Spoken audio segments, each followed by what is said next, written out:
ഞാൻ ഈ മേയർ സ്ഥാനത്തേക്ക് പോകാൻ ആഗ്രഹിക്കുന്ന ആളല്ല.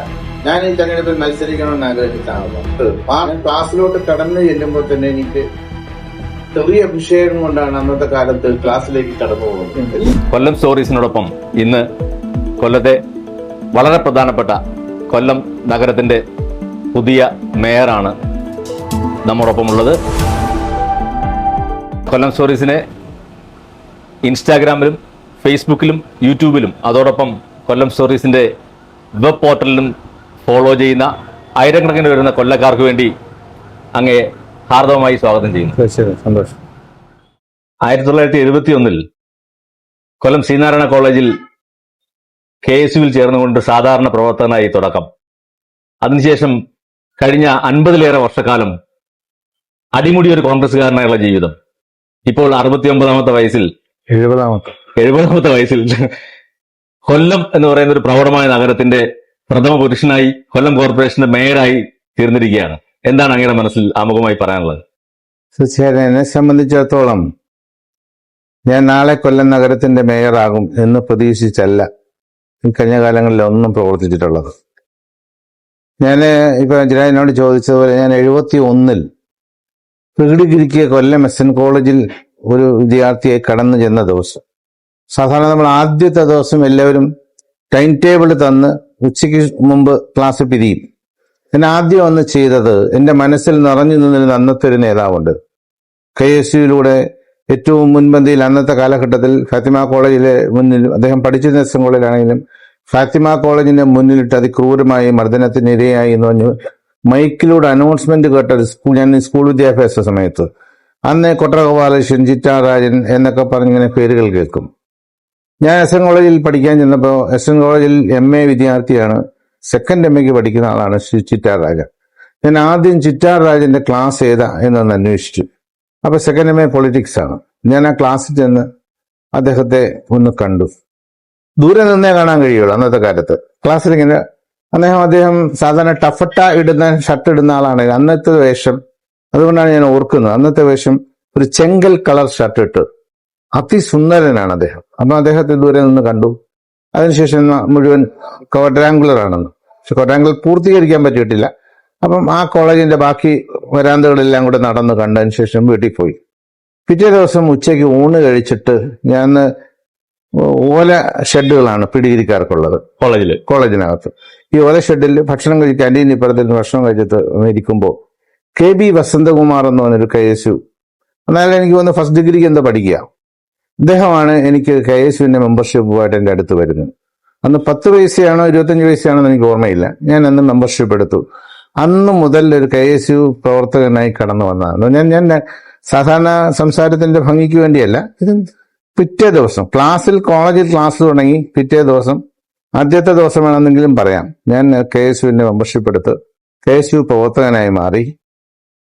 അന്ന് എന്നോടൊപ്പം KSUവിലുണ്ടായിരുന്ന പലരും ഇപ്പോഴും സജീവമായ പല രംഗത്തും നിൽപ്പുണ്ട്. പലരും രാഷ്ട്രീയത്തിൽ മുഖ്യധാരയിലില്ലെങ്കിലും അവരെയൊക്കെ ഇപ്പോഴും ബന്ധപ്പെടാറുമുണ്ട്. അപ്പം അന്ന് തുടങ്ങിയതിന് ശേഷമാണ് ഞാൻ 72 സെക്കൻഡ് പ്രീഡിഗ്രിക്ക് പഠിക്കുമ്പോഴാണ് കോളേജ് യൂണിയനിലേക്ക് പ്രീഡിഗ്രി റെപ്രസെന്റേറ്റീവായിട്ട് കോളേജ് യൂണിയനിലേക്ക് തിരഞ്ഞെടുക്കപ്പെടുന്നു. അതിനുശേഷം ഞാൻ 74 ഡിഗ്രിക്ക് ചേർന്നപ്പോൾ, ഫസ്റ്റ് ഡിഗ്രിക്ക് പഠിക്കുമ്പോൾ തന്നെ അന്ന് ഡിഗ്രി റെപ്രസെന്റേറ്റീവായിട്ട് കോളേജ് യൂണിയനിലേക്ക് മത്സരിക്കുക. എനിക്കെതിരെ മത്സരിച്ചിരുന്നത് 3rd DC പഠിക്കുന്ന SFIയുടെ നേതാവായിരുന്നു. എനിക്കത് വിജയിക്കാൻ കഴിഞ്ഞു. അതിനുശേഷം ആ സമയങ്ങളിലെല്ലാം ഒരു ദിവസം പോലും KSUവിന്റെ സമരത്തിൽ പങ്കെടുക്കാതിരിക്കുകയോ, അന്നൊക്കെ ഉണ്ടായിരുന്ന എൻ്റെ വലിയ ബുദ്ധിമുട്ട്, ഞാൻ ക്ലാസ്സിലോട്ട് കടന്നു ചെല്ലുമ്പോൾ തന്നെ എനിക്ക് ചെറിയ അഭിഷേകം കൊണ്ടാണ് അന്നത്തെ കാലത്ത് ക്ലാസ്സിലേക്ക് കടന്നു പോകുന്നത്. എല്ലാ ദിവസവും നമുക്ക് ഒരു സ്ഥിരം ഒരു നിത്യസംഭവം എന്ന് പറയുന്നത് SN കോളേജിൽ തെറി വിളിച്ചിട്ടായിരിക്കും എന്ന് പറഞ്ഞൊക്കെ പറഞ്ഞതിന്റെ അകത്തോട്ട് കയറ്റുന്നത് ക്ലാസ്സിലോട്ട്. എന്തെങ്കിലും SFIയുടെ സമരം ഉണ്ടെങ്കിൽ അന്ന് അടിയും ഉറപ്പാണ്. അങ്ങനെയാണ് ഞങ്ങൾ അത്രത്തോളം ബുദ്ധിമുട്ട് അനുഭവിച്ചാണ്. അല്ലാതെ ഇന്നത്തെ കാലഘട്ടത്തിൽ നിന്ന് വ്യത്യസ്തമായി വളരെയേറെ ബുദ്ധിമുട്ട് അനുഭവിച്ചാണ് KSU പ്രവർത്തനം നടത്തിയിട്ടുള്ളത്. 74 ശേഷം പിന്നെയാണ് ആ ഒരു സെക്കൻഡ് ഡിഗ്രിക്കൊക്കെ പഠിച്ചതിന് ശേഷമാണ് എനിക്ക് തോന്നുന്നു, എൻ്റെ ഓർമ്മ ശരിയാണെങ്കിൽ, ഈ നമ്മുടെ അടിയന്തരാവസ്ഥയുടെ കാലഘട്ടമൊക്കെ തുടങ്ങി. അടിയന്തരാവസ്ഥ പിൻവലിച്ചതിന് ശേഷം ഞാൻ കോളേജ് യൂണിയന്റെ ജനറൽ സെക്രട്ടറി ആയിട്ട് തിരഞ്ഞെടുക്കപ്പെടുന്നു. ഞാൻ കൊല്ലം SN കോളേജിൽ കോളേജ് യൂണിയൻ ജനറൽ സെക്രട്ടറി ആവാനുള്ള അവസരം, കാരണം 3 പ്രാവശ്യം ഞാൻ കോളേജ് യൂണിയനിലേക്ക് തന്നെ തിരഞ്ഞെടുക്കപ്പെട്ടിട്ടുണ്ട്.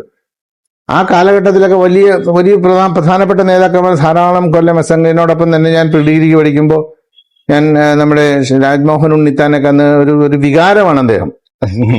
അന്ന് രാജ്മോഹൻ ഉണ്ണിത്താനൊക്കെ KSU പ്രവർത്തകർക്കും കോളേജിലെ വിദ്യാർത്ഥികൾക്ക് അദ്ദേഹം ഒരു പ്രത്യേക വികാരമായിരുന്നു. അദ്ദേഹത്തിന്റെ അന്നത്തെ പ്രസംഗങ്ങളൊക്കെ അന്ന് പ്രസംഗം അദ്ദേഹം തുടങ്ങിയിട്ടേ ഉള്ളൂ. ശരിക്കും പറഞ്ഞാൽ രാജ്മോഹൻ ഉണ്ണിത്താൻ പെട്ടെന്ന് ഈ പ്രസംഗ രംഗത്ത് പെട്ടെന്ന് ഉയർന്നു വന്ന ഒരാളാണ്. പക്ഷെ അന്നേ അദ്ദേഹം പ്രസംഗ രംഗത്ത് ഒരു ശ്രദ്ധിക്കപ്പെടുന്ന നേതാവും. അന്ന് ധാരാളം മർദ്ദനത്തിനും ഇരയായിട്ടുണ്ട്. SFIക്കാരുടെ മർദ്ദനത്തെ അന്നൊരു വലിയൊരു ടീം എന്നുണ്ട്. അവര് ഉണ്ണിത്താനോടൊപ്പം ഒരു വലിയ ടീം KSU നേതാക്കന്മാരുണ്ട്. അവരൊക്കെ എന്നും എപ്പോഴും സംഘടനവും സംഘർഷിതാവസ്ഥയും കോളേജിൽ നിലനിൽക്കുന്നുണ്ട്. അതിനുശേഷമാണ് ഞാൻ കോളേജ് യൂണിയൻ ജനറൽ സെക്രട്ടറി. 78 പാർട്ടിയിൽ ഒരു അഭിപ്രായ വ്യത്യാസം രണ്ടായി.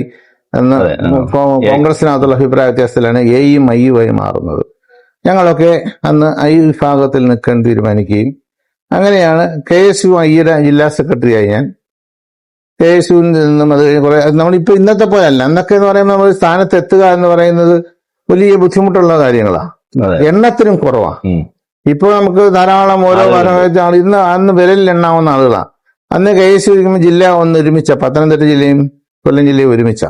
പിന്നെ അതിനുശേഷം യൂത്ത് കോൺഗ്രസിനകത്ത് വരുമ്പോഴും അന്ന് എന്നോടൊപ്പം ഈ കൊല്ലം SM കോളേജിൽ യൂണിറ്റ് സെക്രട്ടറി ആയിട്ടാണ് ഞാൻ ഫസ്റ്റ് DC പഠിക്കുമ്പോൾ, ഫസ്റ്റ് ഡിഗ്രിക്ക് പഠിക്കുമ്പോൾ എന്നെയൊക്കെ യൂണിറ്റ് സെക്രട്ടറി ആയിട്ടും ഞങ്ങളോടൊപ്പമാണ് ഇന്നത്തെ നമ്മുടെ സംസ്ഥാനത്തെ ഏറ്റവും പ്രമുഖ നേതാവായ ശ്രീ അടൂർ പ്രകാശ്. അന്ന് SM കോളേജിലുണ്ട്. ഞങ്ങളൊക്കെ ഒരുമിച്ച് KSUവിന്റെ യൂണിറ്റ് ഭാരവാഹികളായുണ്ട്. അപ്പോൾ നമ്മുടെ പ്രതാപവർമ്മ തമ്പാൻ ഞങ്ങൾ ഫസ്റ്റ് ഡിഗ്രിക്ക് പഠിക്കുമ്പോൾ തമ്പാൻ പ്രീ ഡിഗ്രിക്ക് വന്ന് ചേരുക ജൂനിയറായിട്ട്. തമ്പാനും ഞാനും പിന്നെ പ്രകാശും എല്ലാം ഞങ്ങൾ 4 പേര്. അന്നൊരു യേശുദാസ് പുഷ്പവൻ എന്ന് പറഞ്ഞ ശാസ്താംകോട്ടയിലാണ്, മരിച്ചുപോയി. ഞങ്ങളെല്ലാം കൂടെ യൂണിറ്റ് ഭാരവാഹികളായി അങ്ങനെ ഒരു ടീമായിട്ട് പ്രവർത്തനം ആരംഭിച്ചു. ഇതൊക്കെ പറയുമ്പോൾ പ്രകാശ് ഇതെല്ലാം കടന്നു പോകുമ്പോഴും പ്രകാശ് ഇരുന്ന ഓരോ പദവികളിലും ഇരുന്ന് KSUവിലായാലും യൂത്ത് കോൺഗ്രസിലായാലും സംഘടനയിലേക്കും MLA ആകുമ്പോഴും ഒക്കെ എല്ലാ പദവികളിലും ഇരുന്ന് അതിന് പരമാവധി സേവനം അനുഷ്ഠിച്ച് തന്നെയാണ് അദ്ദേഹം ഈ ഭാഗത്തൊക്കെ എത്തിയിട്ടുള്ളത്. അതിനുശേഷം ഞങ്ങൾ 78 പാർട്ടിയിലുണ്ടായപ്പോൾ ഈ റാന്നിയിലും കോന്നിയിലും ഒക്കെ നമ്മൾ പോകുമ്പോൾ സ്ഥിരമായി യാത്ര ചെയ്തിരുന്നവരാണ്. യൂത്ത് കോൺഗ്രസിന്റെ ജില്ലാ ഭാരവാഹിയായിട്ട് ഞാനും പ്രകാശും ഒക്കെ ഒരുമിച്ച് അന്ന് ജില്ലാ കോൺഗ്രസിന്റെ യൂത്ത് കോൺഗ്രസിന്റെ പ്രസിഡന്റ് ആയിട്ടുണ്ടായിരുന്നത് അന്നൊരു ചിത്ര മധുവ. ഇപ്പോഴും അദ്ദേഹം സജീവമായി ആരോഗ്യപരമായ ചില പ്രശ്നങ്ങൾ വീട്ടിൽ കഴിയുന്നെങ്കിലും രംഗത്തുണ്ട്. ഇടയ്ക്കൊരു കാര്യം ചോദിച്ചോട്ടെ, ഇങ്ങനെ പിതാവ് ശ്രീ അഹമ്മദ് കബീർ, മാതാവ് സൈനബ ബീവി, അന്ന് അത്യാവശ്യം സാമ്പത്തികമായി ഭേദപ്പെട്ട ഒരു കുടുംബത്തിൽ നിന്നാണ് അങ്ങ് ഡിഗ്രി വിദ്യാഭ്യാസം SM കോളേജ് ചെല്ലുന്നത്. അപ്പോ ഈ കുടുംബത്തിന്റെ ഒരു സപ്പോർട്ട് എങ്ങനെയായിരുന്നു ഈ കാര്യത്തില്? അല്ല, എന്റെ പിതാവും എന്റെ പിതാവിന്റെ പിതാമഹൻ എന്നൊക്കെ പറയാം, അവരൊക്കെ യഥാർത്ഥത്തിൽ പാരമ്പര്യമായി കൊല്ലത്തെ ഏറ്റവും പ്രധാനപ്പെട്ട വ്യാപാരി വ്യവസായികളായിരുന്നവരാണ്. അവർക്കാർക്കും രാഷ്ട്രീയ പിൻബലമോ രാഷ്ട്രീയമായ ബന്ധമോ ഉണ്ടായിരുന്നവരല്ല. അതെ, ഞാൻ ഒരു രാഷ്ട്രീയ പാരമ്പര്യത്തിന്റെ ഫലമായി എത്തിയതും അല്ല. അതാണ് ഞാൻ കോളേജിൽ ചെന്നപ്പോൾ ആദ്യം KSU മെമ്പർഷിപ്പ് എടുത്ത് പ്രവർത്തനം ആരംഭിച്ച ഒരാളാണ്. പക്ഷേ പിതാവിന്റെ ഭാഗത്തു നിന്ന് ഞാനങ്ങനെ രാഷ്ട്രീയത്തിൽ പോകുന്നില്ലെന്നും അദ്ദേഹത്തിന് അത് വലിയ താല്പര്യം ഉണ്ടായിരുന്നു. കാരണം അദ്ദേഹത്തിന് ആവശ്യമായിരുന്നത് എന്നെ ഒരു വ്യവസായിയാക്കി മാറ്റാനും അതിനാണ് പുള്ളി താല്പര്യപ്പെട്ടിരുന്നതൊക്കെ അങ്ങനെയാ. പക്ഷെ ഞാൻ എന്റെ ഞാൻ വ്യവസായത്തിലുണ്ടായിരിക്കുമ്പോഴും എന്നെ ഏൽപ്പിക്കുന്ന ഉത്തരവാദിത്വ സമയത്ത് ഞാൻ പലപ്പോഴും 96 മുതലുള്ള എല്ലാ തെരഞ്ഞെടുപ്പുകളിലും തെരഞ്ഞെടുപ്പിന്റെ ചുമതലക്കാരനായിട്ടുണ്ട്. 96 തെരഞ്ഞെടുപ്പ് തൊട്ട് നിയമസഭാ തെരഞ്ഞെടുപ്പ് തൊട്ട് നിയമസഭയും പാർലമെന്റും ഒരുമിച്ചാണ് 96 നടന്നത്. അന്ന് മുതൽ എനിക്ക് ഏതെങ്കിലും ഒന്നുകിൽ കരുനാഗപ്പള്ളി അല്ലെങ്കിൽ ഇരവിപുരം. അപ്പൊ ഞാൻ പലപ്പോഴും ഇരവിപുരം നിയമമണ്ഡലത്തിന് ചാർജ് ഉള്ളപ്പോൾ അന്നത്തെ എന്റെ ഭാര്യ വീട് പള്ളിമുക്കിലാണ്. ഞാൻ അങ്ങോട്ടേക്ക് താമസം മാറും. അവിടെ താമസിച്ച് സജീവമായി പ്രവർത്തിക്കുന്ന മുഴുവൻ സമയവും തെരഞ്ഞെടുപ്പ് പ്രവർത്തന രംഗത്ത് ഒരു നിമിഷം പോലും മാറി നിൽക്കാതെ എന്നെ ഏൽപ്പിച്ച ചുമതലകൾ സമയത്തെല്ലാം ഞാൻ അവിടെ നിന്നിട്ടുണ്ട്. അങ്ങനെ തന്നെ അതുകൊണ്ടാണ് ഞാൻ യൂത്ത് കോൺഗ്രസിന്റെ ജില്ലാ ഭാരവാഹി. യൂത്ത് കോൺഗ്രസിലും ഏകദേശം 10-13 വർഷക്കാലം ഒരേ സ്ഥാനത്തിരിക്കാൻ വേണ്ടി വന്നിട്ടുള്ള ഒരാളാണ്. ഒരു ഘട്ടത്തിലും എല്ലാ പടിയിലും ഇരുന്ന് പഠിക്കാതെ ഒരു പടി ഒന്നാം നമ്മുടെ ഏണിയും പാമ്പും കളിക്കുന്ന പോലെ അല്ല ഞാൻ കയറിയിട്ടുള്ളത്. ഓരോ പടിയിലും കയറി ഇരുന്ന് തന്നെ ഇവിടം വരെ എത്തിയിട്ടുള്ളത്. അതിനുശേഷം കൊല്ലം വികസന അതോറിറ്റി ചെയർമാനായി. ഞാൻ ഇതിനിടയ്ക്ക് അതിനുശേഷം 2015-2020 കൊല്ലം കോർപ്പറേഷനിലെ പ്രതിപക്ഷ നേതാവെന്ന നിലയിലും കൗൺസിലർ എന്ന നിലയിലും പ്രവർത്തിക്കാൻ അവസരം കിട്ടിയിട്ടുണ്ട്. കോൺഗ്രസിനകത്ത് തന്നെ ഞാനിപ്പം 2004 DIC ഉണ്ടായ സമയത്ത് അത് നിങ്ങൾ എന്നെ കമ്മ്യൂണിസ്റ്റ് ആക്കി എന്ന് പറയുന്നത് തൊഴിലാളികൾ എന്നെ വിളിച്ചു കൊണ്ടുപോയി ട്രേഡ് യൂണിയനിസ്റ്റ് ആക്കുകയായിരുന്നു. നഗരത്തിലെ അന്ന് കോൺഗ്രസിനോടൊപ്പം നിൽക്കാൻ ആഗ്രഹിക്കുന്ന കരുണാകരനോടൊപ്പം DIC രൂപീകരിച്ചപ്പോൾ അദ്ദേഹത്തിനോടൊപ്പം പോകാൻ തയ്യാറില്ലാതെ ഞങ്ങളൊക്കെ കോൺഗ്രസ് പ്രവർത്തകരാണ്, ഞങ്ങൾക്ക് ഇതിന് നേതൃത്വം കൊടുക്കാൻ താങ്കൾ എത്തണം എന്ന് പറഞ്ഞ് ഈ തൊഴിലാളികൾ എന്നെ വന്ന് വിളിച്ച് ഞാൻ അങ്ങനെ ഒരു ട്രേഡ് യൂണിയനിസ്റ്റ് ആയതാ. എനിക്ക് എൻ്റെ ജീവിതത്തിൽ എനിക്ക് എപ്പോഴും ഒരു എന്താ പറയുക, നമ്മൾ സ്വയം ഒരു കൃതാർത്ഥത തോന്നിയിട്ടുള്ളത് കോൺഗ്രസ് പാർട്ടി പ്രവർത്തനത്തെക്കാൾ കൂടുതൽ സമയം ഞാൻ അത് ആസ്വദിച്ചിട്ടുള്ളത് ഈ ട്രേഡ് യൂണിയൻ പ്രവർത്തനത്തിലാണ്. കാരണം അവരെ സംബന്ധിച്ച് അവർക്ക് മറ്റൊരു ദുരുദ്ദേശമില്ല. എല്ലാം തുറന്ന മനസ്സോടുകൂടി ആത്മാർത്ഥത നിറഞ്ഞ ആളുകൾ, അവർ സ്നേഹിക്കുമ്പോൾ നമ്മുടെ ചങ്ക് പറിച്ചു തരാൻ തയ്യാറായിട്ടുള്ളവരാണ് ഈ ചുമട്ട് തൊഴിലാളികൾ. അതുകൊണ്ട് ഞാൻ എപ്പോഴും എൻ്റെ ജീവിതത്തിൽ, എൻ്റെ രാഷ്ട്രീയ ജീവിതത്തിൽ എനിക്ക് എന്നും അവരോടൊരു കടപ്പാടുമുണ്ട്. ഞാനത് ആസ്വദിക്കുന്നു എന്ന് പറയാൻ കാര്യം, ഞാൻ പലപ്പോഴും ഈ തൊഴിലാളികളുമായിട്ട് ബന്ധപ്പെടുമ്പോൾ അവർക്ക് പലർക്കും ഈ പൂൾ അടിസ്ഥാനത്തിൽ വരുമ്പോൾ നമ്പറുകൾ ഉണ്ടാവാറുണ്ട്. എനിക്ക് ആ നമ്പറിൽ ഇന്ന നമ്പറുകാരൻ ഇന്ന തൊഴിലാളിയാണ് എന്ന് പറയാൻ കഴിയുന്നു എന്നുള്ളതാണ് എൻ്റെ ഒരു ഭാഗ്യമായിട്ട് ഞാൻ കണ്ടിട്ടുള്ളത്. അതുകൊണ്ട് ഇവർക്കൊക്കെ ഞാനുമായിട്ട് അവരൊരു കുടുംബ ബന്ധം പോലെയാ. ഈ തൊഴിലാളികൾ ഞാനുമായിട്ടുള്ളൊരു ബന്ധം, അത് ഞാൻ ഒരു INTC എന്ന് മാത്രമല്ല, ഞാൻ ഏതൊരു COT തൊഴിലാളി എവിടെയെങ്കിലും നിൽക്കുന്ന കണ്ടാൽ വാഹനത്തിലാണെങ്കിലും വാഹനം നിർത്തി കൈ കാണിച്ചല്ലാതെ ഞാൻ പോകാറില്ല. അവരുമായി സൗഹൃദ സംഭാഷണം നടത്താറുണ്ട്, സുഹൃത്ത് സംഭാഷണം നടത്തും. അവരുടെ കുടുംബ ആവശ്യങ്ങളുടെ ബന്ധങ്ങളിലാണെങ്കിലും ഞാൻ പോകാറുണ്ട്. ഞാൻ അതിനകത്തൊന്ന് രാഷ്ട്രീയ വ്യത്യാസം, അത് CIT ആണ്, INTC ആണ്, ഞാനിപ്പോൾ എന്നെക്കുറിച്ച് അങ്ങനെ സൂചിപ്പിക്കുകയല്ല, ഞാൻ അങ്ങനെയാണ് ശീലിച്ചിട്ടുള്ളത്. ഇതുമായി ബന്ധപ്പെട്ടാണ് ഇപ്പോൾ അങ്ങ് മേയറായതിനു ശേഷം നടന്ന ഒരു വലിയ സ്വീകരണ സമ്മേളനത്തിൽ AICCയുടെ ബഹുമാനായ സെക്രട്ടറി KC വേണുഗോപാൽ ഒരു വാചകം പറഞ്ഞു, ഈ അർഹിക്കുന്ന സ്ഥാനങ്ങൾ ആഗ്രഹിക്കുന്ന സമയത്ത് കിട്ടാതെ പോയ നേതാവാണ് AK ഹഫീസ്. അതിനെക്കുറിച്ച് അങ്ങേക്ക് എന്തെങ്കിലും പറയാനല്ല? ഇത് നമ്മളെ ഒന്നും ആഗ്രഹിക്കാതെ വന്നു കയറും എന്നുള്ളതിന്റെ ഒരു വലിയ ഒരു ഉദാഹരണമാണ് എന്റെ ഈ മേയർ സ്ഥാനം. ഞാൻ ഈ മേയർ സ്ഥാനത്തേക്ക് പോകാൻ ആഗ്രഹിച്ച ആളല്ല, ഞാൻ ഈ തെരഞ്ഞെടുപ്പിൽ മത്സരിക്കണമെന്ന് ആഗ്രഹിച്ച ആളല്ല.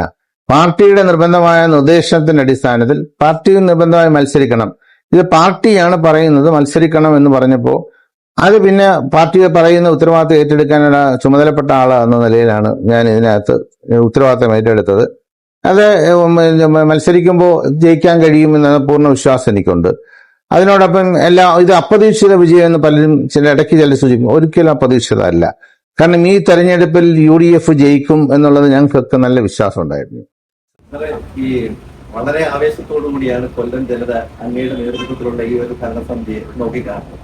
അപ്പൊ അവിടെ ഐക്യജനാധിപത്യ മുന്നണിയുടെ തന്നെ മുദ്രാവാക്യം ഈ കാലം മാറും, ഈ കോലം മാറും, ഇക്കൊല്ലം മാറും. അപ്പൊ വളരെ ഈ 5 വർഷത്തിൽ ഏറ്റവും പ്രാധാന്യം വരാൻ പോകുന്ന വർഷം ഈ ആദ്യത്തെ വർഷം തന്നെ.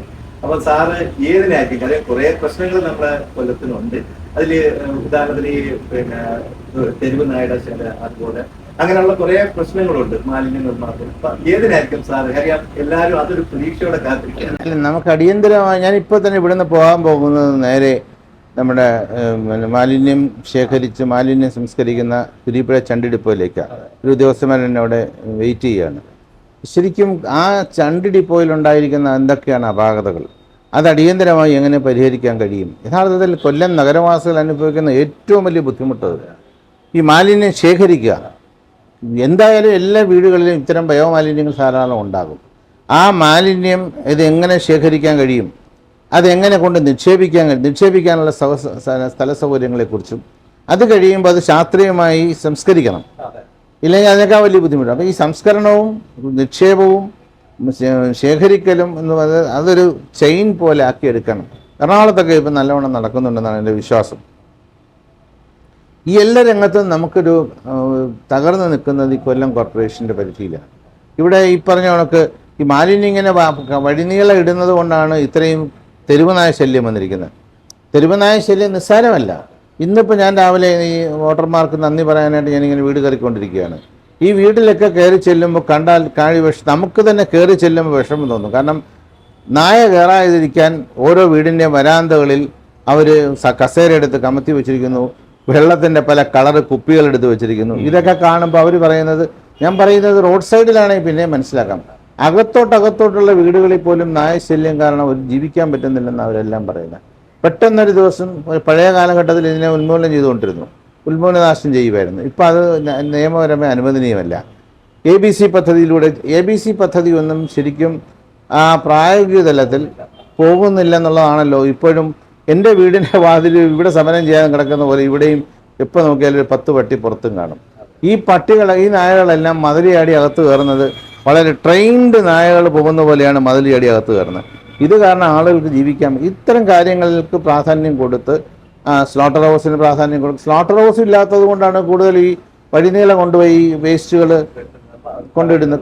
എവിടെയും ഡംപ് ചെയ്യാവുന്നതായി. ആളൊഴിഞ്ഞ ഏതെങ്കിലും ഒരു സ്ഥലം ഉണ്ടെങ്കിൽ അവിടെ എല്ലാം നമ്മുടെ മാലിന്യ കൂമ്പാരമാണ്. അപ്പോൾ അത് നിർബന്ധപൂർവ്വം നീക്കം ചെയ്യുക എന്നുള്ളതിനകത്ത് തന്നെയാണ് പ്രാധാന്യം കൊടുക്കുന്നത്. അതിനോടൊപ്പം നമ്മുടെ ഈ കൊല്ലം നഗരത്തിലെ ഒട്ടുമിക്ക പാർക്കുകളും കൊല്ലത്തിൻ്റെ ഒരു ഐക്കോൺ കാണിക്കുന്ന എന്താണ്? ഒന്നുകിൽ മണിമേട കാണിക്കും, അല്ലെങ്കിൽ തങ്കശ്ശേരി വിളക്കുമാടം കാണിക്കും. അതിനോടൊപ്പം കണ്ടുകൊണ്ടിരുന്നതാണ് നമ്മുടെ ഈ നമ്മുടെ കൊച്ചിലാമൂട്ടിലെ ബീച്ചിന് മുന്നിലുള്ള പാർക്കും. ആ പാർക്കിൽ നിന്നൊരു പാമ്പ് വളർത്തൽ കേന്ദ്രമായി അടച്ചുപൂട്ടി കിടക്കുക. ദയനീയമാണ്. ലാൽ ബഹദൂർ സ്റ്റേഡിയം. അപ്പം നോക്കുമ്പോൾ ഇവിടെ എല്ലാം അടഞ്ഞു പൂട്ടി കിടക്കുന്ന ഒരു സാഹചര്യം. സ്ലോട്ടർ ഹൗസ് അടഞ്ഞു കിടക്കുന്നു, MG പാർക്ക് അടഞ്ഞു കിടക്കുന്നു, എല്ലാ പാർക്കുകളും അടഞ്ഞു കിടക്കുന്നു.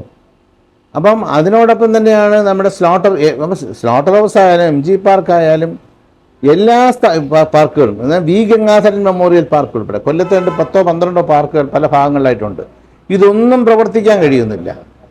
ലാൽ ബഹദൂർ സ്റ്റേഡിയത്തിനകത്ത് കുട്ടികൾക്ക് പ്രാക്ടീസ് ചെയ്യാൻ പോലും പറ്റുന്നില്ല. രാവിലെ അവർ വ്യായാമത്തിന് വേണ്ടി ഓടാൻ പോകുമല്ലോ, അതും പറ്റുന്നില്ല. അപ്പം എന്ത് പറഞ്ഞാലും ദയനീയ അവസ്ഥയില്ല. അതുപോലെ സാറേ, ഒരു 10 രൂപയ്ക്കുള്ള ഒരു പ്രഭാത ഭക്ഷണം നമ്മൾ ഇവിടെ കൊല്ലത്ത് ജനമായിട്ട് പോകുന്നുണ്ട്. അപ്പൊ അത് പലയിടത്തേക്കും വ്യാപിപ്പിക്കുമെന്ന് കേട്ടിട്ടുണ്ടായിരുന്നു. അതിന്റെ എങ്ങനെയാണ് സാർ? അല്ല, അതിന്റെ എങ്ങനെയാണ് അതിന്റെ പ്രായോഗികത, അതിന്റെ വയബിലിറ്റി ഒക്കെ, അതിന്റെ ഫീസിബിലിറ്റി ഒക്കെ ഒന്ന് പരിശോധിക്കണമല്ലോ. അത് ഫീസിബിൾ ആണോ, എന്തൊക്കെ അത് കൊണ്ടുവരാൻ കഴിയും? തീർച്ചയായിട്ടും അത് നല്ലൊരു പ്രോജക്റ്റ് ആണെന്ന നിലയിൽ അത് കൂടുതൽ വ്യാപിപ്പിക്കാൻ കഴിയുമെങ്കിൽ കൂടുതൽ. കാരണം എന്ത് പറഞ്ഞാലും രാവിലെ ഒരു നേരത്തെ ഭക്ഷണമെങ്കിലും ആളുകൾക്ക് ബുദ്ധിമുട്ട് അനുഭവിക്കുന്ന, ശരിക്കും വിശപ്പ് അനുഭവിക്കുന്ന ആളുകൾക്ക് കൊടുക്കാൻ കഴിയുക എന്ന് പറയുന്നത് നല്ലൊരു പ്രോജക്റ്റ്. അത് ആര് ചെയ്താലും അത് നമ്മൾ നിലനിർത്തി മുന്നോട്ട് പോകാൻ തന്നെ ശ്രമിക്കും. ഈ അങ്ങ് മുനിസിപ്പൽ കോർപ്പറേഷൻ വാർഡ് അംഗമായിരുന്നപ്പോഴൊക്കെ അങ്ങനെ സ്ഥിരമായി കാണുന്നതിനുള്ള ഒരു ഓഫീസ് സംവിധാനമൊക്കെ നിലവിലുണ്ടായിരുന്നു. ഇപ്പോൾ മേയറായ സ്ഥിതിക്ക് കൊല്ലത്തെ കോർപ്പറേഷൻ നിവാസികൾക്ക് അങ്ങനെ സ്ഥിരമായി കാണണമെങ്കിൽ ഏതായിരിക്കും ഒരു അനുയോജ്യമായ സമയം? അല്ല, അത് ഞാൻ എൻ്റെ ഓഫീസ് പ്രവർത്തനത്തിൽ ഞാൻ ഒരു മാറ്റവും വരുത്തുന്നില്ല. അത് നമ്മുടെ നഗരഹൃദയത്തിൽ ചാമക്കട എന്ന് പറഞ്ഞ സ്ഥലത്താണ് കോർപ്പറേഷൻ കൗൺസിൽ ഓഫീസ് നേരത്തെയും ഉണ്ടായിരുന്നത്. ആ ഓഫീസ് ഇപ്പോഴും നിലനിൽക്കുന്നുണ്ട്. ആ ഓഫീസ് തന്നെ നിലനിർത്താനും അത് പ്രവർത്തിപ്പിക്കാനും അതിനകത്ത് ജീവനക്കാരെ നിയമിക്കാനും നമ്മുടെ ആളുകളെ സംബന്ധിച്ച് പലപ്പോഴും ഇപ്പോൾ തന്നെ ആളുകൾ പലപ്പോഴും എത്തിക്കേണ്ടി വരുന്ന നമ്മുടെ ഈ ആധാർ കാർഡ് പുതുക്കലോ അല്ലെങ്കിൽ പാൻ കാർഡ് പുതുക്കലോ അതുപോലെയുള്ള സർട്ടിഫിക്കറ്റുകൾക്ക് ഒപ്പിടേണ്ടി വരുമ്പോഴൊക്കെ കൗൺസിലിൽ അന്വേഷിച്ച് നടക്കുന്ന സാഹചര്യം ഒരിക്കലും ഉണ്ടാവില്ല. അത് ആ ഓഫീസിൽ കൊടുത്താൽ അപ്പം മിനിറ്റുകൾക്കകം അല്ലെങ്കിൽ മണിക്കൂറുകൾക്കകം അത് അവർക്ക് തിരിച്ച് ഒപ്പിട്ട് കൊടുക്കാനും അവർക്ക് ആവശ്യമായ സേവനം കൊടുക്കുന്നതിനും ആ ഓഫീസ് സജീവമായിട്ടുണ്ടാകും. ഈ നഗരപരിഷ്കരണത്തെ സംബന്ധിച്ച് ഏതെങ്കിലും ഒരു വ്യക്തിക്ക് ഏതെങ്കിലും ഒരു പൗരന് എന്തെങ്കിലും ഒരു അപേക്ഷയോ അല്ലെങ്കിൽ എന്തെങ്കിലും നിർദ്ദേശമോ സമർപ്പിക്കണമെങ്കിൽ ആ ഓഫീസിൽ തന്നെ സമർപ്പിച്ചാൽ മതി. തീർച്ചയായും. അതിന് നമ്മളിപ്പോൾ ഉദ്ദേശിക്കുന്നത് ഇതിനൊരു പരാതിപ്പെട്ടി എന്ന് പറയുന്ന സജഷൻസ്, അഭിപ്രായങ്ങൾ, നിർദ്ദേശങ്ങൾ, നമ്മുടെ നഗരവുമായി ബന്ധപ്പെട്ടുള്ള വിഷയങ്ങളെ സംബന്ധിച്ചുള്ള അഭിപ്രായങ്ങളും നിർദ്ദേശങ്ങളും സ്വീകരിക്കാൻ നഗരത്തിൻ്റെ പല ഭാഗങ്ങളിലായി നമ്മൾ പരാതിപ്പെട്ടികൾ സൂക്ഷിക്കാനാണ് ഉപയോഗിക്കുന്നത്. പരാതിപ്പെട്ടികൾ സ്ഥാപിക്കാനാണ് ഉദ്ദേശിക്കുന്നത്. അപ്പോൾ സമയം വളരെ കുറവാണ്. അദ്ദേഹം പുതിയ മേയർ ആയി ചുമതലയെടുത്ത് നിരവധി സ്വീകരണ പരിപാടികളും മറ്റ് വികസനവുമായി ബന്ധപ്പെട്ട ഒട്ടനവധി മീറ്റിങ്ങുകളിലൊക്കെ പങ്കെടുക്കാനുള്ളതുണ്ട്. തീർച്ചയായും അങ്ങയുടെ നേതൃത്വത്തിൽ കൊല്ലം വികസനത്തിൻ്റെ പുതിയ പന്താവുകൾ വെട്ടിത്തുറക്കട്ടെ. ഈ കോർപ്പറേഷൻ സമിതിക്ക് അടുത്ത 5 വർഷം കൊണ്ട് ഒരു ആധുനിക നഗരമായി കൊല്ലത്തെ ഒരല്പമെങ്കിലും മാറ്റിയെടുക്കാൻ സാധിക്കട്ടെ എന്ന് ആശംസിക്കുന്നു. നന്ദി, നമസ്കാരം.